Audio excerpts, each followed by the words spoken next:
Welcome to the global interview series on hydrogen, where we slice through the buzz of a market that many people think is going to be the new oil of the 21st century. Let's see, we have Mona Dajani. She is the global leader for energy and infrastructure at 𝗕𝗓𝗏. She works on both sides of the Atlantic in New York and London, and she's with us today to give us a rundown on the hydrogen market and what it means, especially for the US. Mona, thank you very much for joining us. Thank you so much, Michelle. I'm really happy and glad to be here. Thank you. Which country are you in right now? Even COVID world permitting, where are you right now? I have been in New York. So I'm in New York City. But typically I'm straddling both New York and London.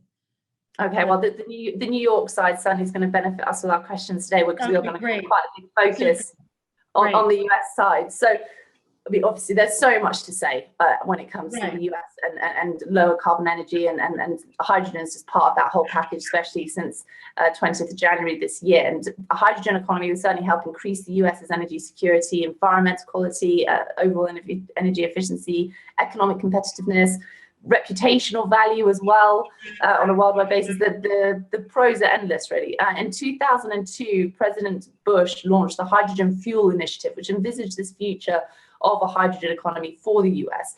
That was 20 years-ish ago. How do you see the US's position in this now, especially under a Biden administration? Yeah, so what I see now is, first of all, it's a complete pivot for the United States with hydrogen. First, with respect to the Biden administration, there are a number of initiatives and programs. Some have already been implemented for hydrogen with the Department of Energy. There are others that are on the table that I'm involved with, that I'm working with at the White House. Those involve a global, we're calling it global carbon pricing, not really tax, carbon pricing based on the amount of the emissions of carbon by a particular company. And we are also seeing, a lot of, Biden has introduced the infrastructure plan.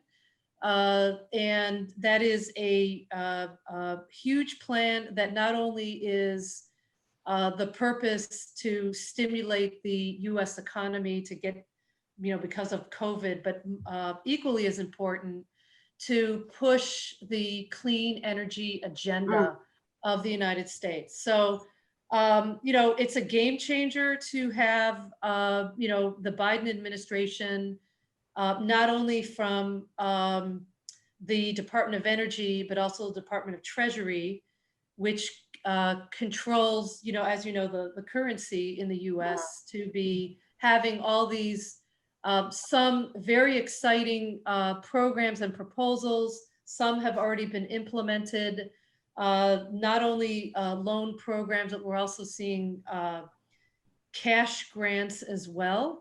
For hydrogen projects specifically? Yes, for hydrogen projects, yes. So we're seeing there's a tremendous push, not only from the government here in the United States, but we're also seeing that there's a tremendous push from the Securities and Exchange Commission, which also is something that Biden is behind. And what we're seeing is a tremendous push towards ESG and net zero and disclosures that companies need to disclose if they're public about their ESG, which includes obviously the sustainability and clean energy, which hydrogen is a part of. So as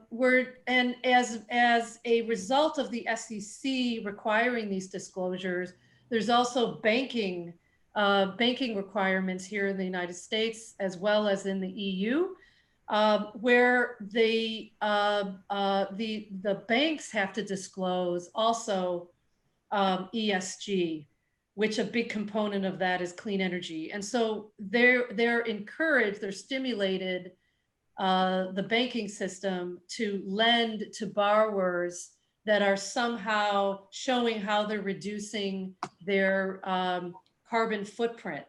And this affects, oil majors, aviation, steel makers, obviously huge transportation, whether it's rail or shipping or long haul trucks. So there's a really big push in all these different directions so that we can see hydrogen really take off.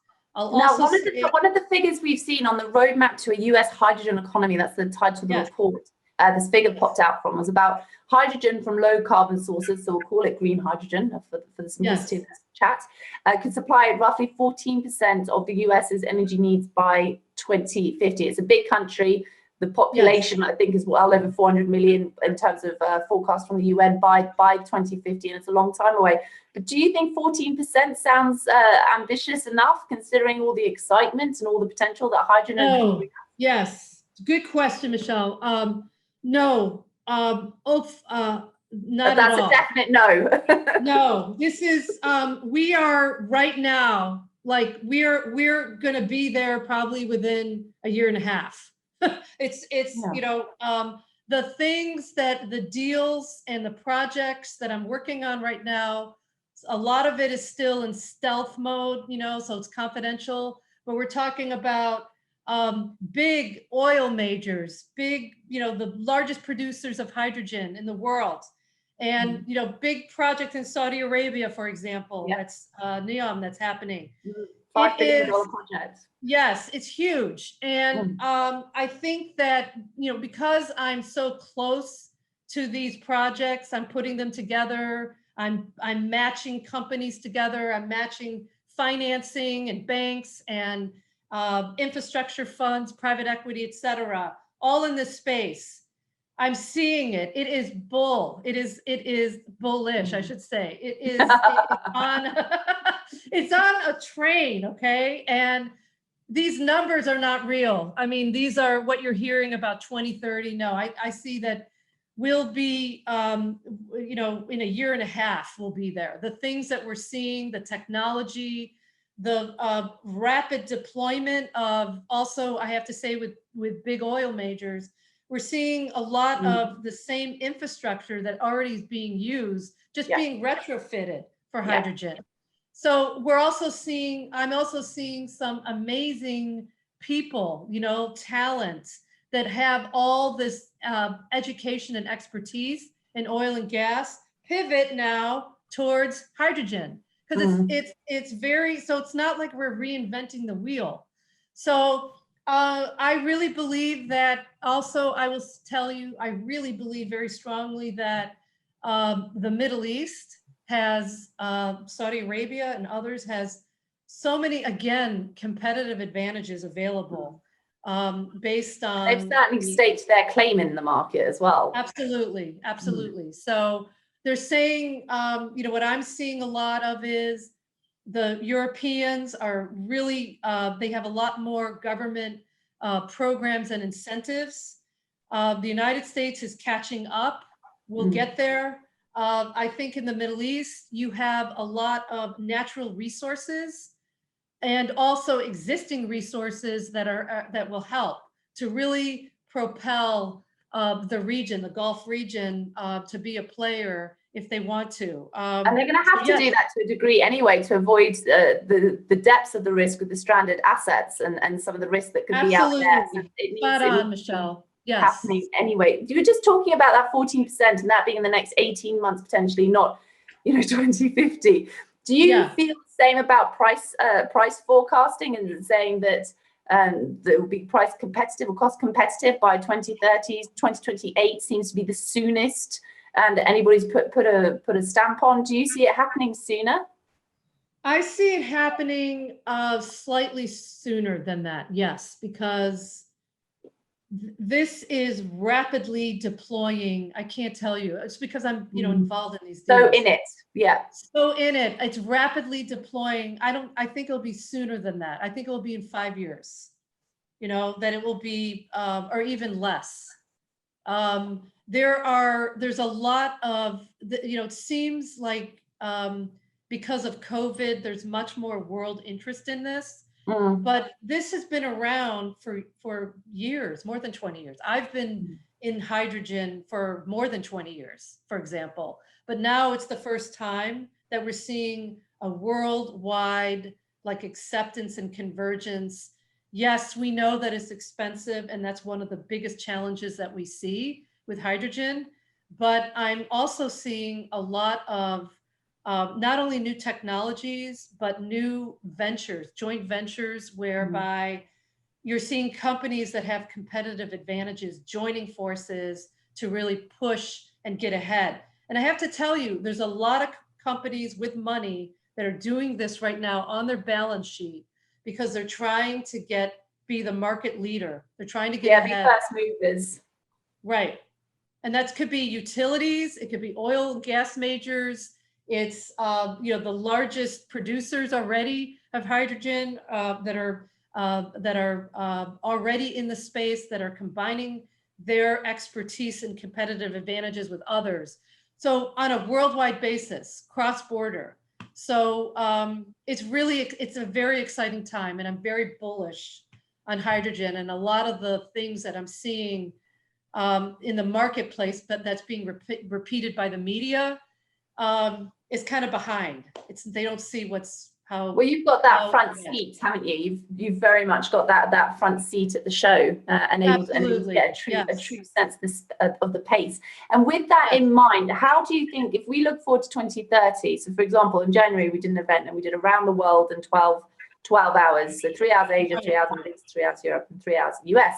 And I asked on every single panel for the Energy Transition Dialogues what their thoughts were in terms of their respective regions becoming global hydrogen hubs, the world's leading global hydrogen hub by 2030. All of them said yes. Each said yes. So, of course, I mean, almost they had to. But I'd be really interested to know from you, what chance does the US have to be the world's leading hydrogen hub by 2030? Does it want to be? Yes, I will say that with now, for the first time, with the Biden administration and all of his, all of the agencies that report to him, Department of Treasury, the SEC, the DOE, FERC, there's so many, are so behind this. And we're also seeing a lot of the oil majors in the United States, as well as major utilities, very much behind this. And I do believe, and it's not just America, it's also, I will consider this part of the North America region. Canada also has a lot of, oil and gas resources, especially Western by Alberta. And we are cousins as well. So I really see North America, I wouldn't just say United States, but North America really becoming a leader, hub, so to speak, in hydrogen, because we have a lot of the technological advantages.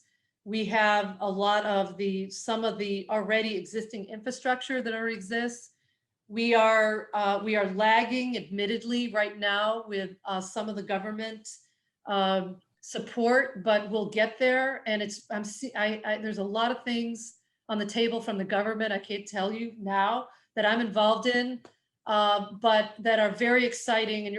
And you see already, it's like so quickly in the Biden administration, in 3 months, almost 4 months, how much has changed. So there'll be a lot more.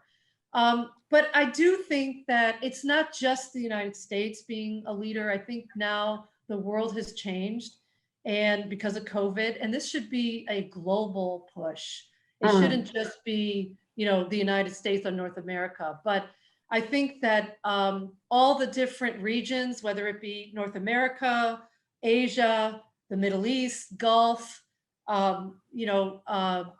South America, Chile, for example, also another hydrogen, hub that people are talking about. There's a lot exciting things going on there.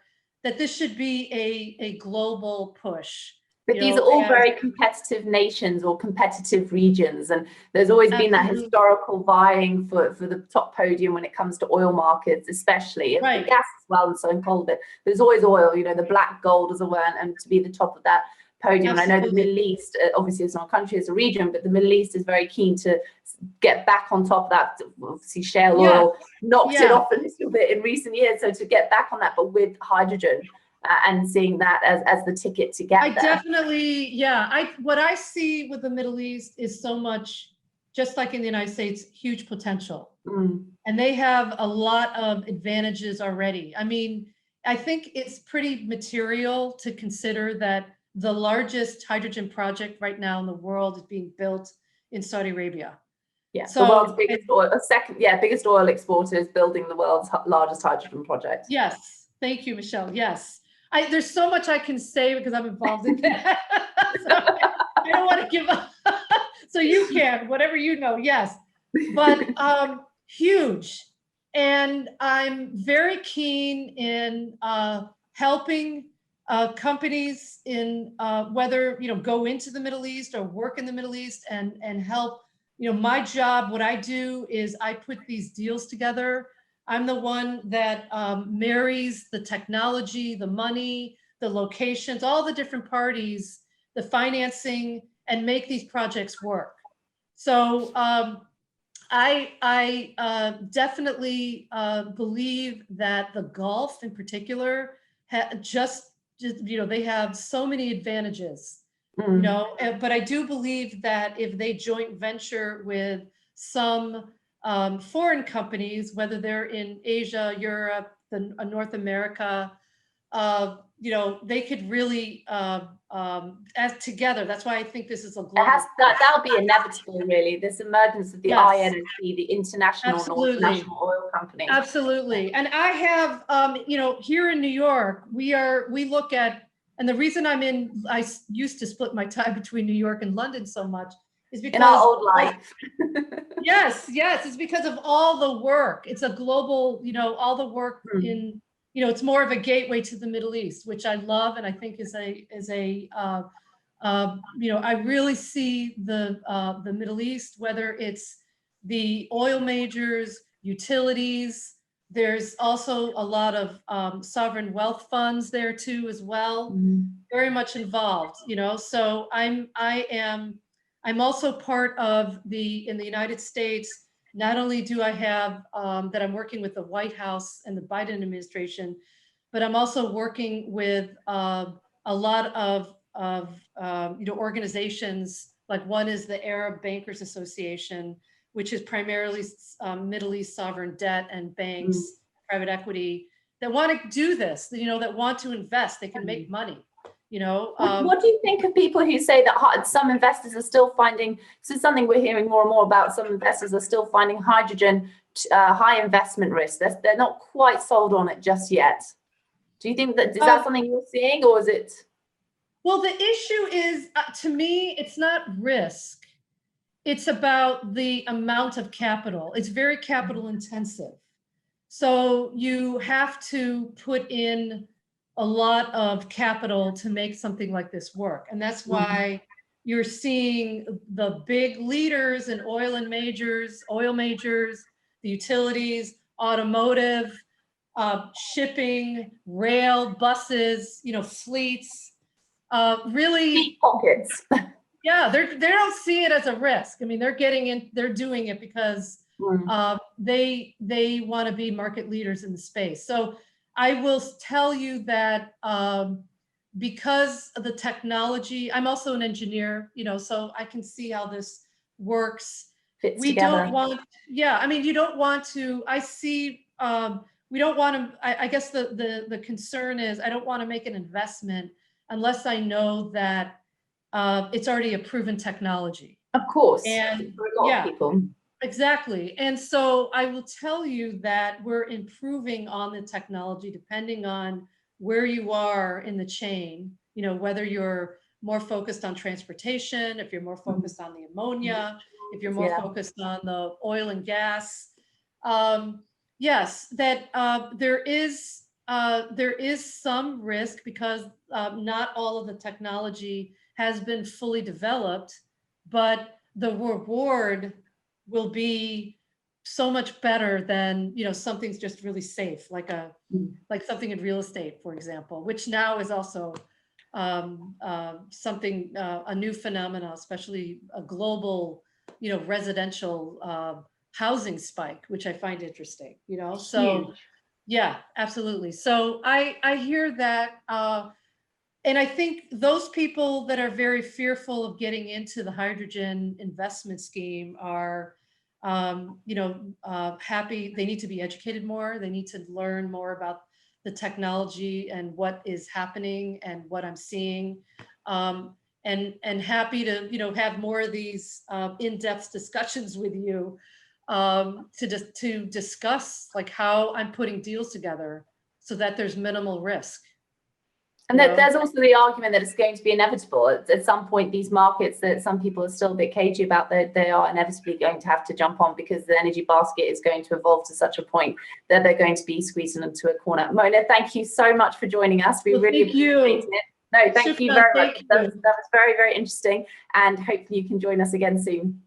I wish, I hope so too, inshallah. Thank you so much.